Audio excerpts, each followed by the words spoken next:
Hello YouTube, today I'm going to be teaching you how to make your animation do damage. So let's get started. I had to redo this video so much. So hopefully it is shorter and it is gonna go good. Anyways, so what you want to do is go to the starter pack, right click, insert object, and then local script. Alright. And now we're gonna be in the local script. So I'm just gonna have a whole rundown of the script. I'm gonna try to make this short, but yet educational. Alright, and I'm sorry for the background noise. But anyways, local player equals game.players.localPlayer. This line is just a specialty of the local script, and it basically just gets the local player. It gets the player that this local script is in. So yeah. Local hum equals player.character.humanoid. We need the humanoid because the humanoid is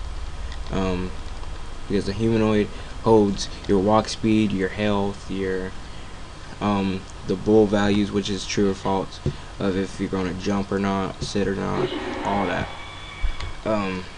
Local mouse equals player, and then we use the method get mouse. This just gets the player's mouse, so we can do like if he clicks or not, like if he clicks, or for the keys, like if you press K or something like that, you know. And then local enabled equals true. This is just basically debounce, but I use enabled. But if you want to use debounce, then change the local enabled equals true to local debounce equals false. Alright. And now what we're gonna do is make a function, and then the function name, you can change it whatever you want, but I made this key D, and then the argument parameter, whatever you want to call it, in the parentheses is called key. So yeah, and I said argument or parameter because there's some tutorials that say argument and then the others say parameter, and it really doesn't matter because it's the same thing. So yeah, anyways, key equals key lower. Now this is really important to add, because let's say you're playing a game and you accidentally have caps lock on and out. Anyways, so the key that you press would be F, but since caps lock is on, it's capital F. And so what this code is going to do is it's going to be like key, like the variable, equals key, which is going to be F, uppercase F, and then use the method lower. So then that just means F is going to be a lowercase f. So this is really useful, so we don't have to go on over here and say if key equals F, like lowercase f, or key equals uppercase F. So yeah. Now that's done. Oh yeah, by the way, for the function you want to have an end, and also I'm just going to tell you this now. This is just the event part. We need the event. So mouse.keyDown. Keydown is our event, and then now we're using the method connect to connect to a function, because if we have like function 1, function 2, all these functions, we just want mouse.keyDown to only use our function named keyD. So connect, and then our argument perimeter is keyD. There we go. So now after this, we want to do an if statement. If key equals, and then we put double quotes. It can be F, it can be K, it can be Z, it can be whatever you want, whatever key you want it to be. So if key equals F and enabled, which is just the bounce. So if you're doing the bounce, then put not the bounce. See what this means is not the bounce means, and it's green. It's blue, not green. It's blue because I don't have the variable. This is just a comment, so I don't have the variable right now. But what this just means is if the bounce equals false, and enabled, then what this means is if it's going to check if enabled equals true. So instead of doing equals true or equals false, you just put the variable name right here, or you have the variable name but put not before the variable name. Hopefully that's not confusing. Anyways, so once we're done with that, then we put the then, and then we have the end right here to stop the if statement, the end right here. And now what you want to do is put enable equals false in the first line of this code, of the code inside the if statement, and then at the end you want to put enabled equals true. So enabled equals false, enabled equals true. Or if you're doing debounce, then you want to put debounce equals true, and then debounce equals false. So yeah. Now,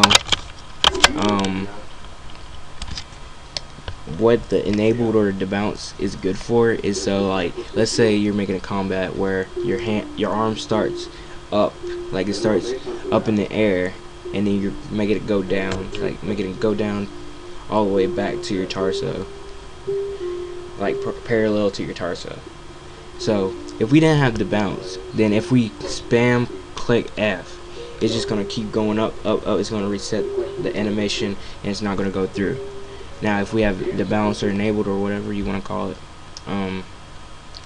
then it will cycle through the animation once until the whole script is done, and then once it's all done, and then we can do it again. We can press F again, and yeah, even if we multi-click it, it's just gonna run through it once, and then once it's done, then we can go back onto it.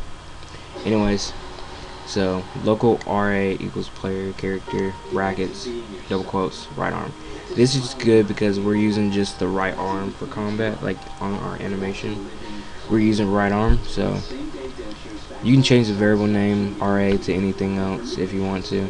I'm just putting it as RA. Now you can do it like left arm, left leg,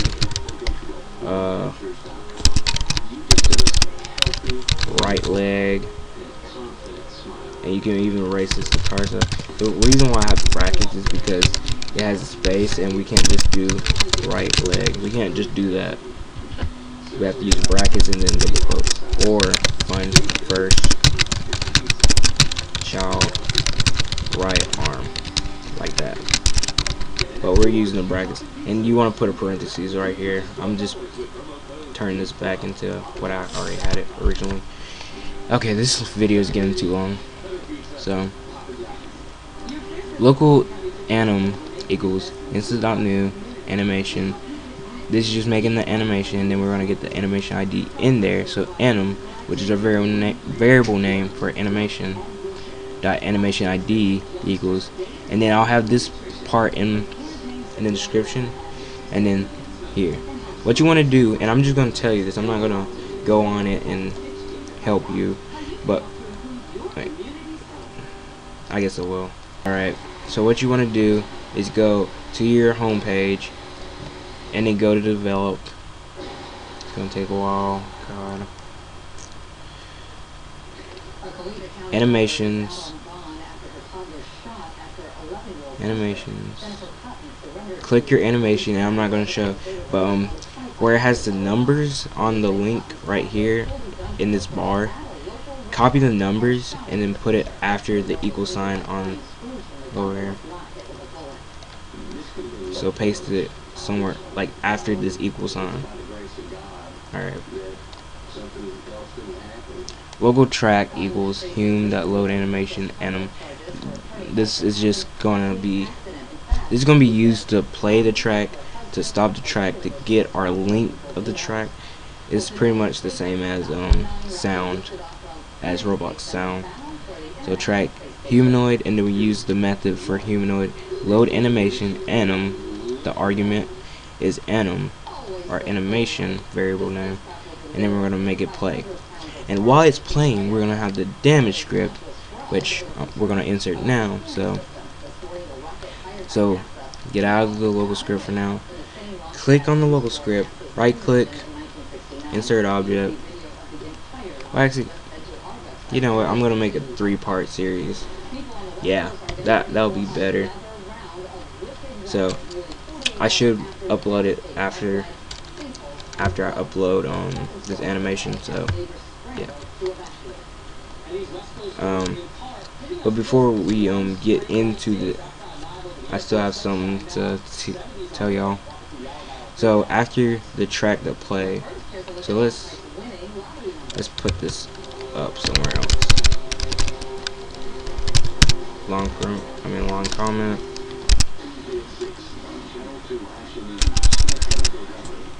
Alright, so what you want to do now is wait.